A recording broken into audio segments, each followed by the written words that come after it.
values, okay? But these values should be integers, which are not float, between 20 and 70 years, and the size should be 10. That is the number of integers that you are supposed to generate should be 10. Okay, all right. So when you do that, let me just call the first one. When you do that, you see that we have 10 particular integers generated. Very beautiful. Just this line of code. It has generated values between 20 and 70, random values between 20 and 70, and the number of sizes 10. So you can, if you want 100, you can make it 100, and it's going to give you 100 values. Okay, if you want 1,000, and up to what you want to do. And then without the seed, let me comment the seed and let's see. So let's see that's one in action. You see that each time I run the code, it's the same thing that is coming, isn't it? The same values. But when the seed is not there and I run this code, it will keep on changing. It's keep on changing. So you see that the numbers are changing each time, because each time it is generating new random values. It is generating new random values. So the seed helps you so that you have a single line of values. So when you have the seed, it's only a single values that will be provided. You see that, but when I change the seed, the values will actually change. Okay. But when I send it to 44, 42, it will move to the 42 value. Okay. All right. So I think it's the same thing that was repeated here. So random.int, and here we just return 30 values, and all these are not list. Though they look like a list, but they are not list. They are numpy arrays. Okay, so let me try with the type. So type, let me call it ages. So you see that they are all numpy arrays, not list, but though their representations are list, more of anything less like a list, but Python sees them different and treat them differently. Okay, so we can also set a random. So here we can generate random. So the random also has, aside the random.runInt, we generate random values, whole numbers, or what's the name, integers. Here it generates uniform numbers. So the uniform numbers give you, set you a low value and then a high value. Okay, and then it generates age values that are uniformly distributed, okay, between the low value and then the high value. So let me run it and let's see it in action. So we set the C, so it means that each time you run, we are going to get the same thing. So here we want 8 values between 36.0 and 39.5. Okay. All right, so now we have these values that are uniformly distributed between the low value and then the high value, which is this 36 and this. So these numbers are evenly distributed or uniformly distributed. That is, the number is not biased. Not more of the numbers are not centered around the 36, and not more of them are not also centered around the 39. They are evenly distributed between the range, which is the 35 and then. So here we set 8, we can set to any number. Right, I think this code does that. It's the same thing. So here we want 1 to 10, and then the size should be 15. Once we run, so you see that we have that. These values are evenly distributed from 1 to 10. Okay, any evenly distributed or uniformly distributed. So based on maybe these ones, we use it in practical, I mean, when you want to generate data to practice, but it also has its own function somewhere else. I think its implementation is more crucial in machine learning. Okay, so that is what the random.uniform does. We also have another one called the random.normal. So the random.normal actually takes 3 arguments, which is the log, and then the scale, and then the size, whereby the log represents the mean, and then this one, the standard deviation, the scale, the standard deviation, and the size is the number of elements or values that you want to create. Okay, and here we are just slicing a part of it. So let's forget about this for a moment. We'll talk about it very soon. So let me just run. So here we've generated 200, but just we are slicing 10 out of it. That's how we have 2, 3, 4, 5, 6, 7, 8, 9, 10. Okay, so what we are trying to do is that we want values that are spread, that are that whose distribution is around the mean. Okay, so that's why we specify the value and then its standard deviation. So we know that the standard deviation is plus or minus. Okay, that is the notation, plus or minus. So this plus or minus 12. So it means that the values that we are going to generate should be plus or minus 72. That is when you add 72 plus 12, the value shouldn't exceed that. And when you subtract 12 from 72, the value shouldn't go beyond that. So you realize that all these values are within the distribution um, of the mean, which is the log, and then the standard deviation. That's all. Okay. Yes. There. Okay. Sure. Okay. So this log, if you recall, when we were learning about functions, you see that we said that some of them, the arguments are positional, right? So the positional argument, you don't assign anything. So this is just a function. Let me just hover over it. So you see that it's a function. They have a def normal, okay? Def, come on. Okay, so we have def normal. So it tells you that it is a function. So this function requires these three arguments. Okay, but in this case, we are not using positional arguments. Okay, so we are just assigning values to these arguments. And in this case, this log over here, this represent the mean, this represents the standard deviation, and this represents the number of elements that you want to generate. So in this case, when you run this particular code, np.random.normal, all that you want to say is that I want a normal distribution of 200 values that is centered around 72 with the standard deviation of 12. So in this case, it will generate data that is normally distributed around the 72. Okay, so in this case, the values will not be skewed. That is, they will not move to a far left or a far right, but the values will be centered around the 72.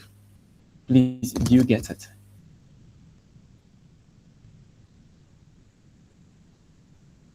Yeah, James, do you get it?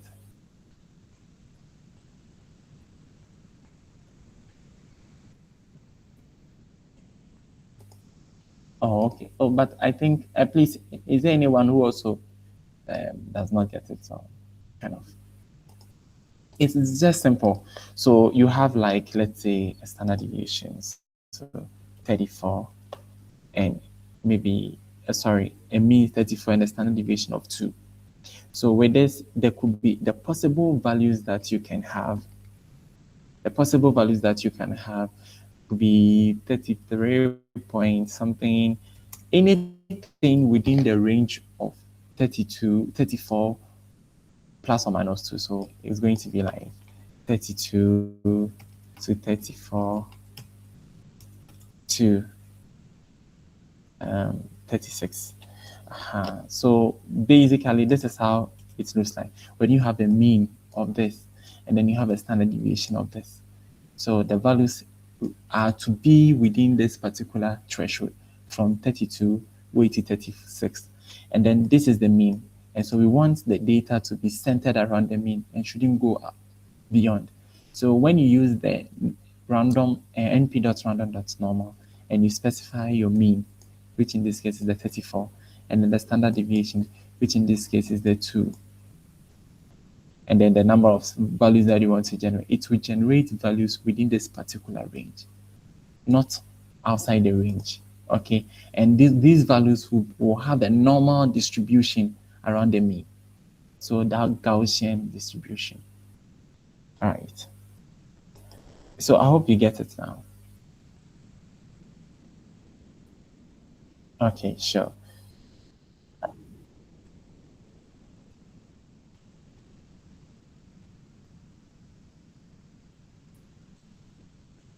Exactly.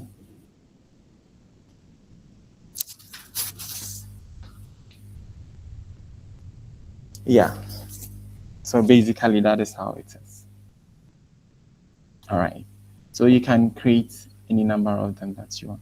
So provided maybe you have a value. If you want a distribution, then you can do that.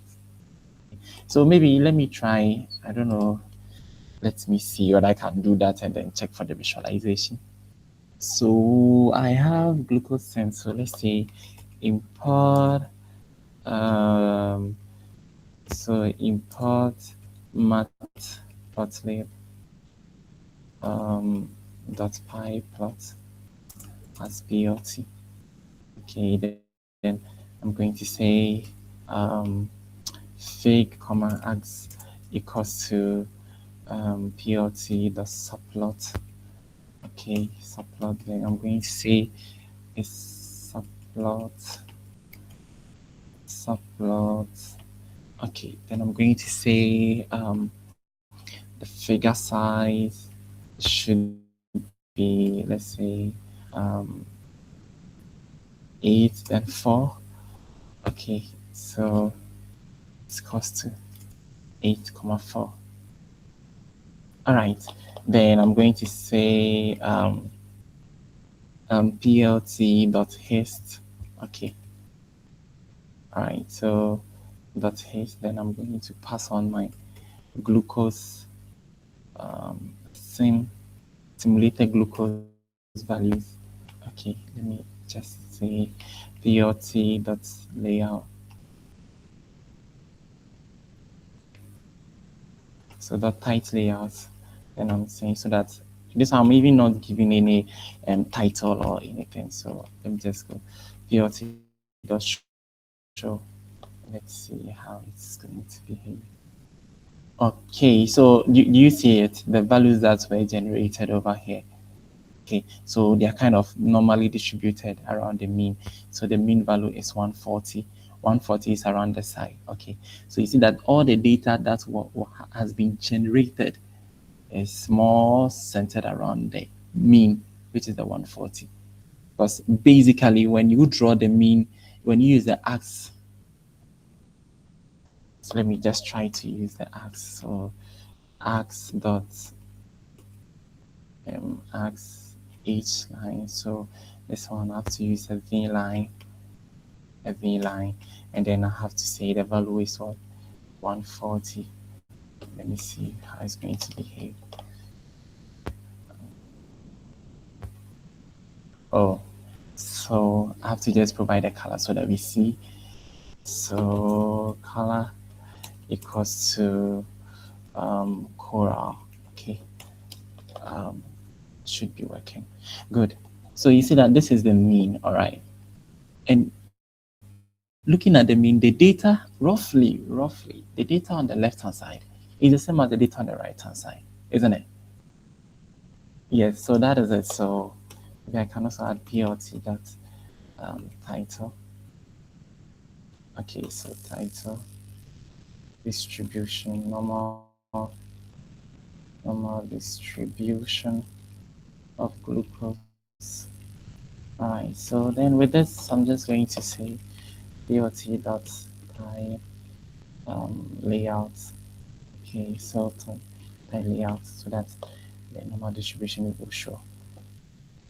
Okay, good. So please, can you see what I've done over here? So this is basically how this distribution or this particular code works. Okay, so let's make some progress. So when we were talking about Python list, we perform some slicing. So here I'm not going to spend a lot of time at all. So we perform some slicing. The same slicing inventions are used in Numpy. The same Python.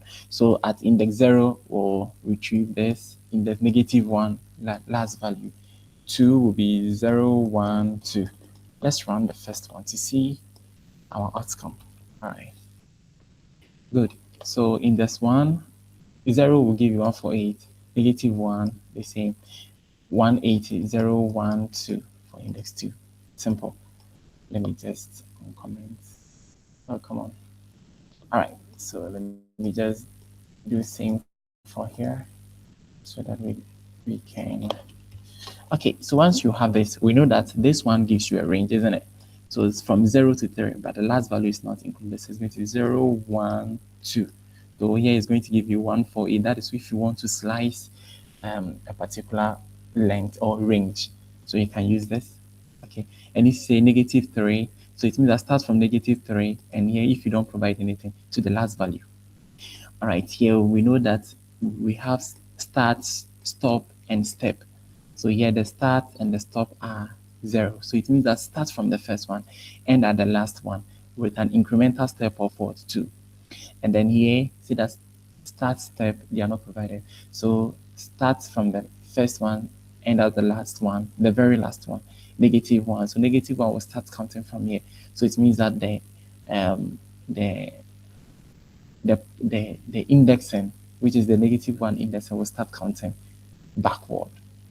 By so doing, it reverses your array. Let's see that in action. So here 1 to 48, because the 180 should be, 102 shouldn't be part, because the third value is not part. -3, so -1, -2, -3. So starting from 110 over here to the very last value, because nothing was provided. And here 00 with incremental 2. So start from the very first and then end to the end with the very last with an increment of 2. So the 140 is the first one. You jump to 1, 2, giving you 180, 1, 2, giving you 162, 1, 2, and so on and so forth. And then the same thing reverses. So start from beginning, end at the very end with an increment of -1. So -1, another -1, another negative, another -1, another negative, another -1 to the very last value. So it works the same as Python list. If you understood, and if you truly understand the Python list slicing, this will not be a headache for you. All right, so slicing a 2D array. So if you recall, some time ago, we just wrote a code like, let's say, my underscore list equals to, say, and then we did something like that. And let's say we have 2, 3, comma, 4, 2, sorry. So we have that 4, comma, 1. Okay, so let's take this particular code into value over here. If you recall, we were saying that these represent rows and these represent columns. So if you want to find this particular value at this particular value, it's going to be first a row and then a column.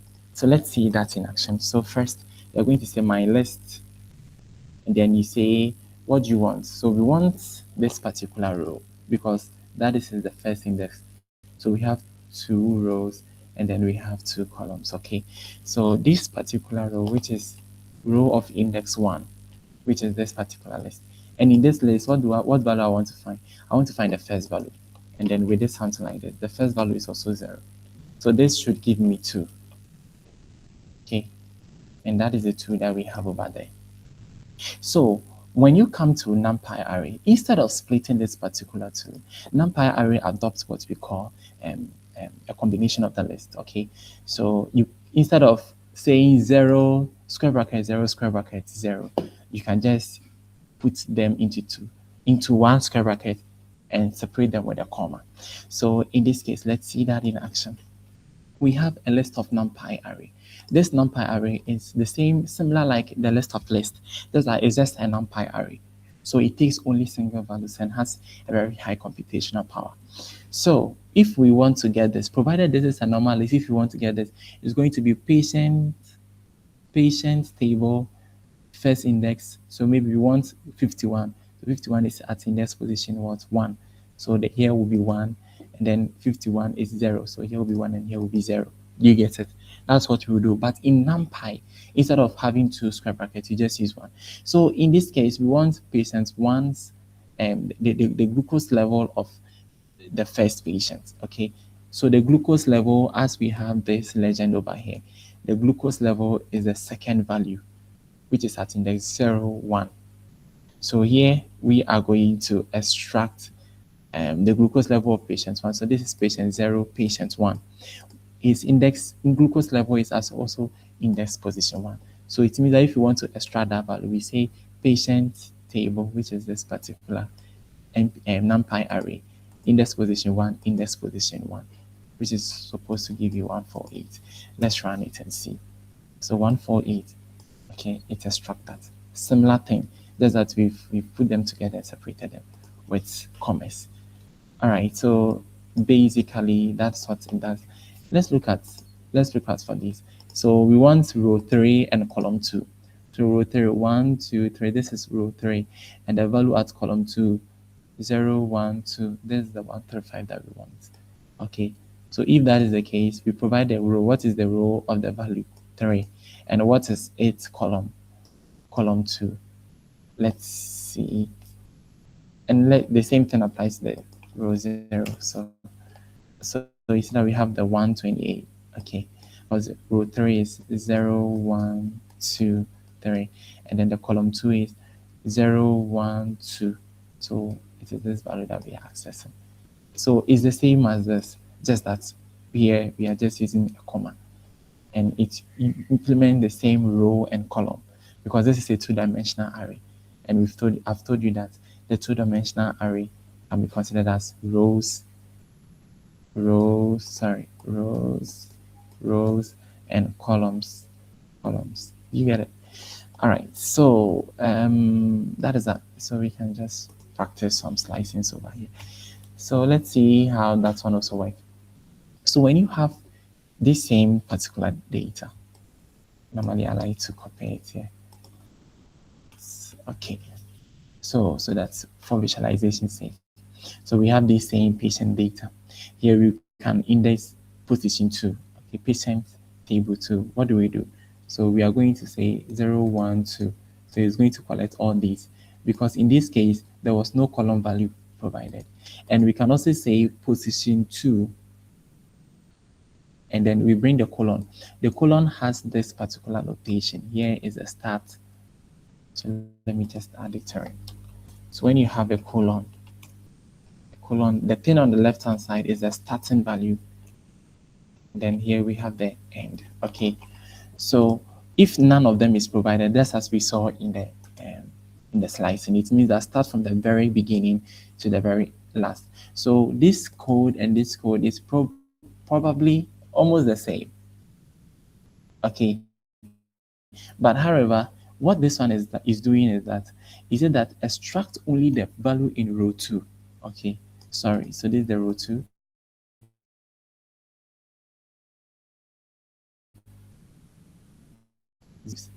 But when you say the column, extract all the columns, that is start from 0 and end at the very last column, is going to provide this row 2 with all the columns explicitly, because now we've stated it. But though the very code will be the same. So let me just, okay, so let's check it out. So over here, if the codes are this, the code is very the same. However, this one we just provided 2, which returns only the full row without the column in mind. But here it provides a full row with a column in mind. That is all columns. To provide a row for all columns. Okay, so just as you have a list over here, you can slice. That is what this one is doing.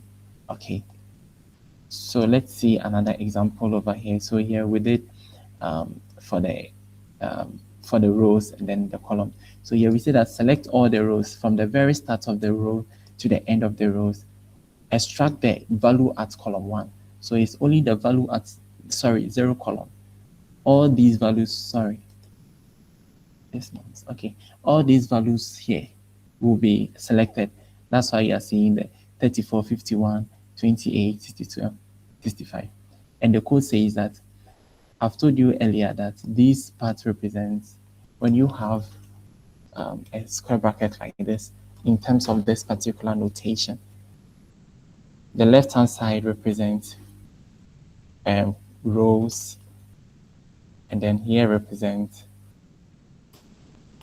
columns, whereby the rows are these values, these lists, and then the columns are the longitudinal ones. And this same thing can also be considered as, can be sliced. So in terms of slicing, we can have start and then stop, comma. Likewise, you can have start and then stop. Do you get what I'm trying to say? So it's the same thing. So we know from list slicing that when these values are not provided, it starts from the very beginning and ends at the very last. So likewise here, in the row, no value was provided as start and no value was provided as end. So it means that Python will select all the rows, consider all the rows. But here we provided the column. So we say that select all the rows at column 0. So now let's count. What is the column 0? This is 0, 1, 2. So this is the column 0. So we are selecting all the rows. So column 0, what is the first row? 34. The second, the third row, fourth row, fifth row. And that's why we have this 34, 35, 36. And it's the same thing that we repeated through. So maybe if you want to extract one particular column of a data set, these things can be used to get that particular value. Okay. So here we are just using the same kind of method. So the same thing. So here is start and then end. So in this case, say that for the rows, because we know that the values be before the comma, this comma is for the row. So for the row, start from 0 and end at the third value. So it will end at this third particular value. And then the columns start from 1, sorry.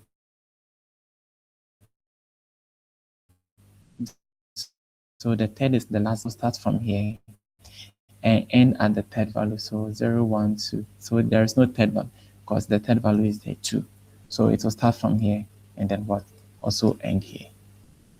So let's see that's only that one in action. Okay, so you can see that here it selected the rows from 0 to 3, which is 0, 1, 2. Okay, all right, so from 0, 1, 2, and then the columns 1 and 2. So 0, 1, 2. So we started from 1. So the 0, 1, 2 will be 0, 1, 2. We ended at the 28. I want you to take notice of that. Okay, and then the column. Daniel. Yes. Please explain this 0 to 3. What you are doing? Please explain it again. I don't Okay. get it. All right. So it's more of like patient underscore table. So you have like row. Let's go to a new line. So we have row, then you have column. Okay. All right. This same row and column are lists, so we can slice them. So we can say patient underscore table. Then we slice them, comma, then we slice. So what this implies is that the, sorry, I just have to bring this, good. So the value before this comma represent the rows, and the rows have told you that they are these lists. These are the rows, and these are the columns, okay? So the horizontal rows, vertical columns. So here we have 3 columns, and we have 0, 1, 2, 3. So 5 rows and 3 columns. So 5 rows, 3 columns. And with these rows, we can slice it, saying that, oh, I just want to select from row 1 to row 3. So that is what this code is doing. So this code is saying that for the rows, I want to, for this row, because this part represents the row. So for the rows, I want to slice or select from 0 to 3. This is a range. And so this 3 is not passed. So we pick 2. So I'm going to, it means that select from 0, 1, 2, which is the first 3. Okay. And then for the column, I also want to select from the from the 1 to the 3. So we have 0, 1, 2, because the 3 is not included. So that is the first 3. So, sorry, the first 2. So you are going to get, because the distance between 1 and 3 is 2. So we are starting from 1. So it's going to be this column and that column. Do you get it? So what I want to say, what this code is actually saying is that I want you to select the rows from the first 3 rows. I want you to select the first 3 rows and the last 2 columns. So the first 3 rows is going to be 0, 1, 2. And the columns is going to be 1 and 2. So that's why you have here the 148,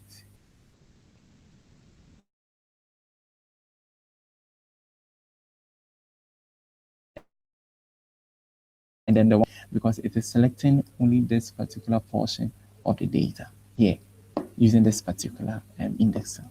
So let me just improvise, build the intuition properly. So when you select from 0 to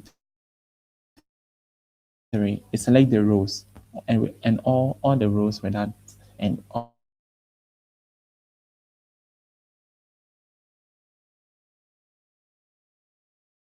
the columns with that. Here, what we have here is 0, 1, 2.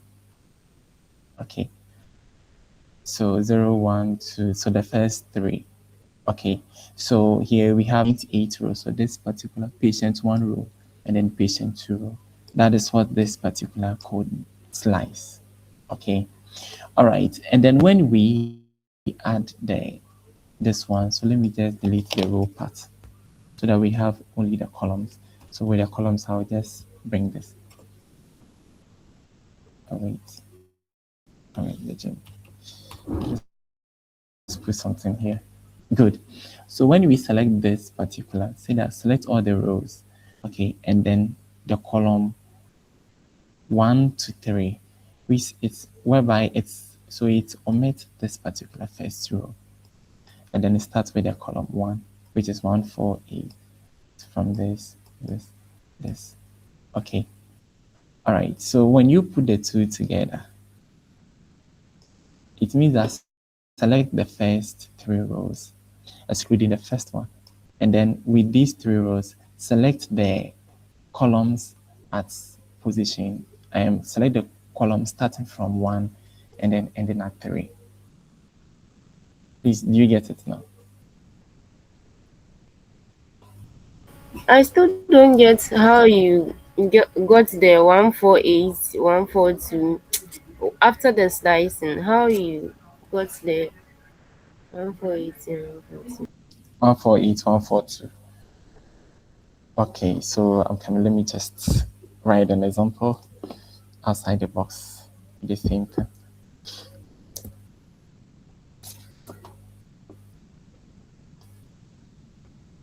Okay, so you have this particular n-dimensional array. So I'm just going to do the slicing in bits. So we say patient table, okay, 0 to 3.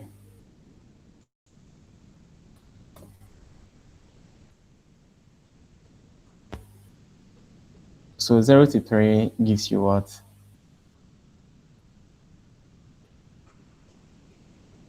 Please, you get it. So 0 to 3 gives you all the 3 rows, 1, 2, 3, because we wrote at the row position. So when you do not provide a column and you provide any value as an index, Python takes it as a row. So this is your rows. So we want the first 3 rows. So it gives me 1, 2, 3, which is 1, 2, 3 over here. Please, you get it? Okay, likewise. So provided we also want to get the columns as we saw in our code, the 1, 2, 3. So that is patient table. Okay, then we have 1 is to 3. Okay, let's see what it also returns. Well, let me just use the print statement so that both of them can print to the terminal.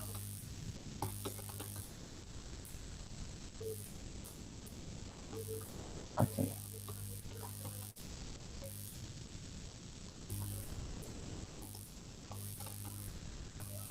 Print. Okay, so you see that this one prints 0, 1, 2, 3. Okay, and this one prints 1, 2, 3. So the 1 to 3, sorry, this is good. I have to implement it properly. Good. So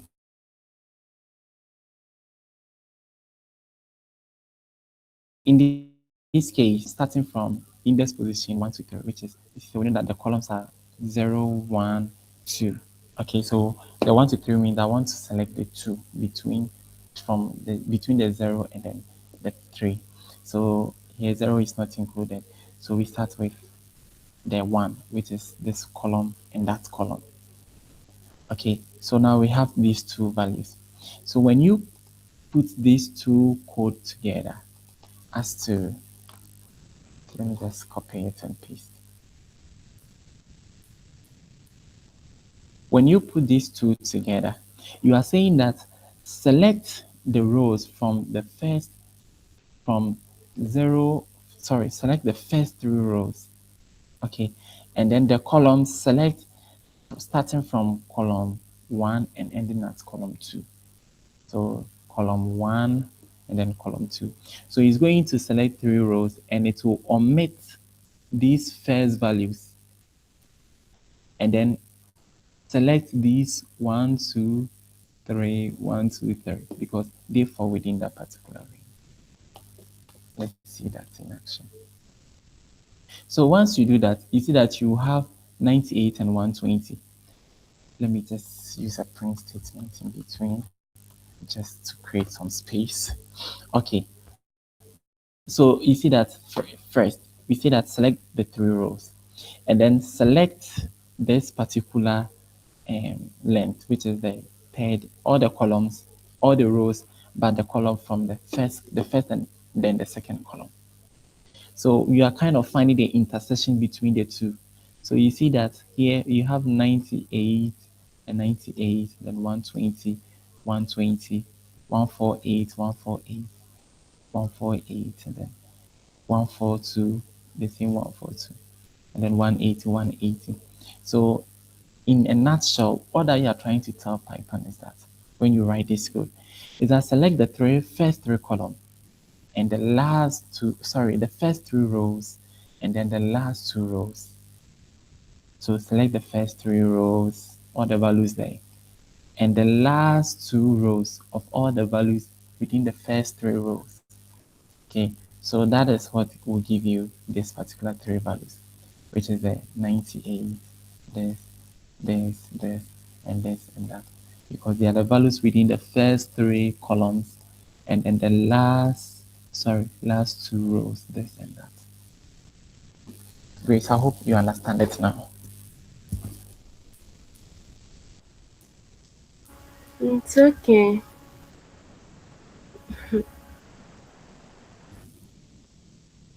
So that's that.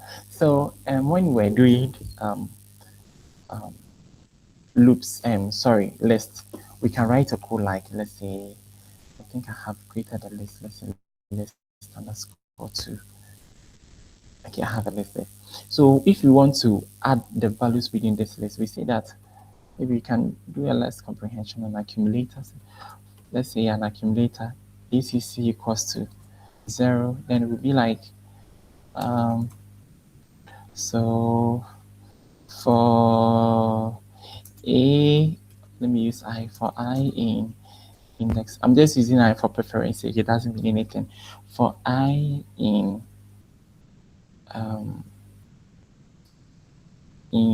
what's crap?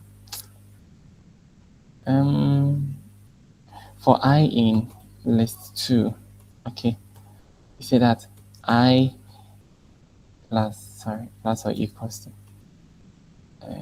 20. Okay, so let me just use a list accumulator. So here I'll say acc dot append, then I'll say I. Okay, so all that I'm trying to do is that for the list, this list, I'm adding 20 to all of them. Okay, so I'll say that print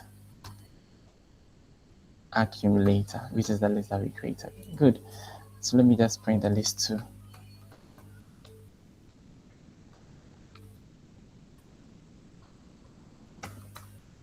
Good, so you can see that for each of the values over here, which is the original list over here, we've added 20 to it, having new values. But what did we do? We have to loop through the values one after the other in order to perform this particular calculation. When you come to Numpy, that is not the case. In Numpy, if I want to add any 20 to the values. All that I'll need to do is to write the name of that variable that I've created, which contains the numpy values, and then perform the calculation. So in this case, initially we created a calculator, a Fahrenheit calculator that converts Celsius to Celsius temperature in Celsius to Fahrenheit. So in this case, Fahrenheit equals to Celsius times 9.5, sorry, 9 over 5, bracket close, plus 32. So in this case, there is no looping happening over here. All that Python is doing is that, all that NumPy is doing is that it is applying this particular computation to each of the values within here simultaneously. So it is not looping, but typically for Python, if we want to calculate the Celsius for each of them, we are going to say for each of the values within the list, perform this particular calculation, which will take time because you have to go through. But NumPy has a way of handling these things. So this particular calculation works on each of the values simultaneously by multiplying it by 9.5 and then adding 32 to it. All right, so here we remember the round function np.round. So we round it to 1 decimal place. Let's see that in action. So automatically, it just calculates it for you like that without any for loop or anything.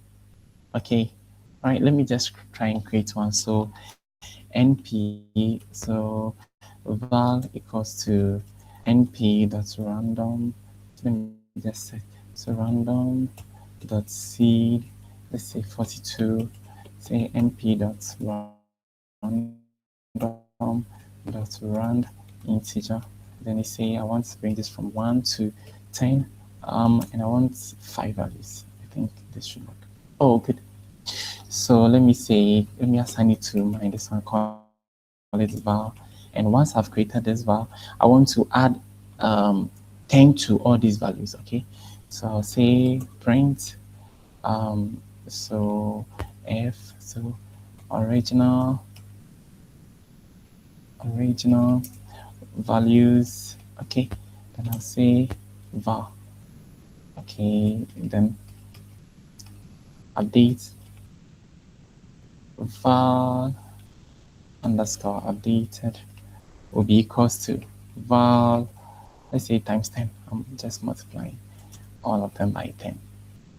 So print f updated var, okay, say val underscore updated. Okay, let's see how it's going to behave. Wonderful.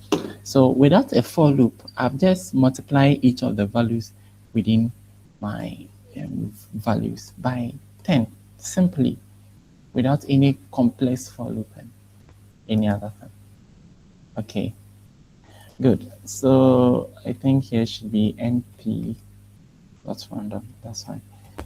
That's underlined yellow. Okay.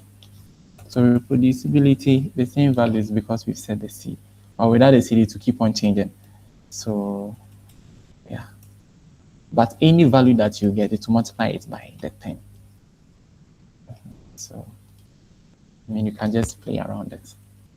So set the seed for reproducibility. Good. So that is that you can perform any particular calculation.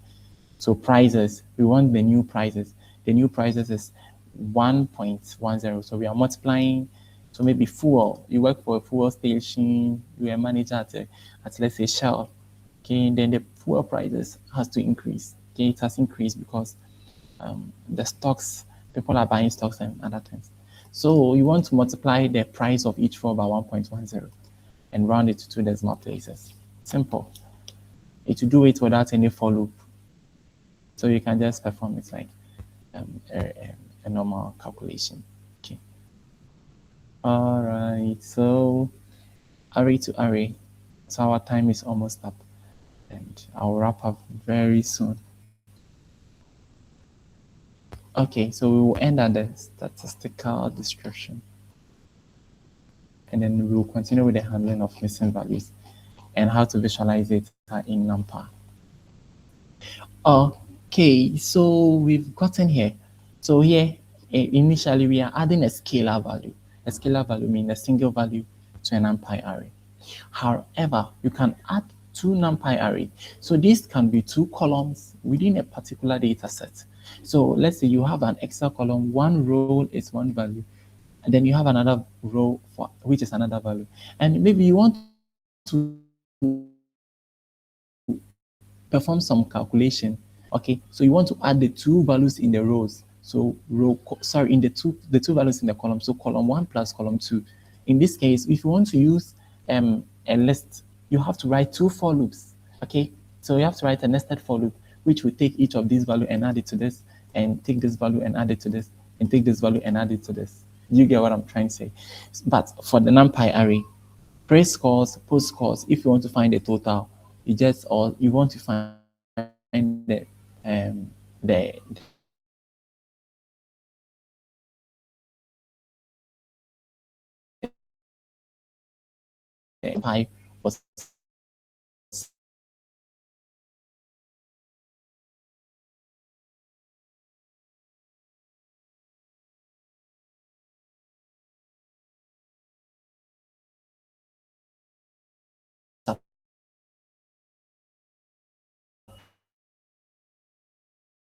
target with high, where it is less than 126, target with normal. And it will work like that for you. So in your data set, you can use this one to categorize your patients, whether their condition, they have glucose which is high or not. So that one, you don't have to sit and check and perform calculation.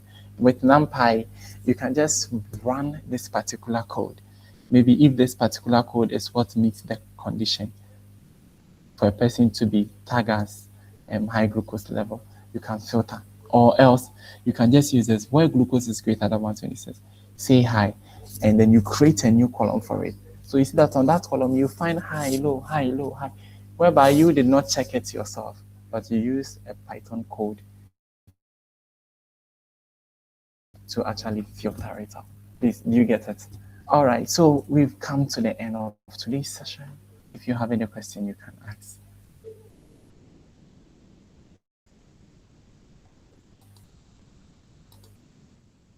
Any question?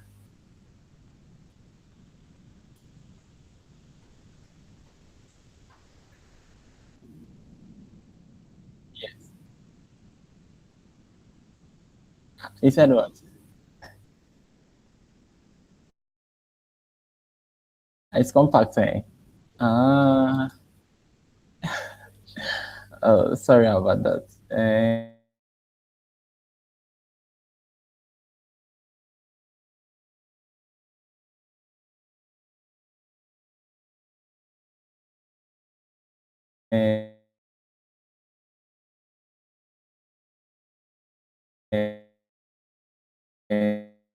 So you let me leak that part out. I will still reiterate on it next on Wednesday.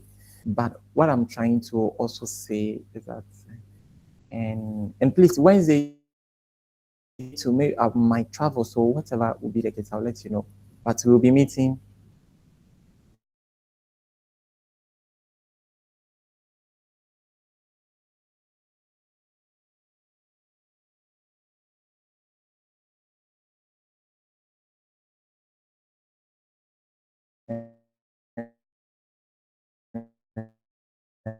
and I'll go back.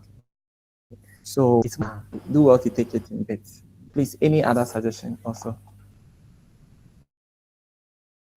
Yes. Question I'm asking. So what's the difference between this NumPy and then the if those follow up something, the if else? Because I feel like they are similar, or I'm Okay, mistaken. so the NumPy is a data structure, okay, like the lists. So it is used to store data. But in this case, the NumPy stores only single type of data. Okay, so it can only store floats or it can store integers. It does not store text. So the name NumPy comes from numerical Python, and it is used to perform high-level computation. So at the beginning of the lesson, I said that if you want to add values in a list, you have to use a very long loop. But with NumPy, it is easy. So let's say you have a data set that consists of, let's say, 5,000 values, and you want to sum all of them up. So you have to write a for loop whereby Python has to go through each of them and perform that calculation. It's going to take a long time, a lot of computational power. So the NumPy is like a data structure like the list. However, it treats data differently from a list. Please, you get it? And then for the for loop that I was saying here, it was just an explanation. So I was just making an analogy to that of a list, that when you have a list and you want to perform, you can perform that calculation. But with a NumPy, you don't need any for loop. You can add them direct. And the NumPy itself will handle the addition of the values within, or the elements within the array. Please, do you get what I'm trying to say? So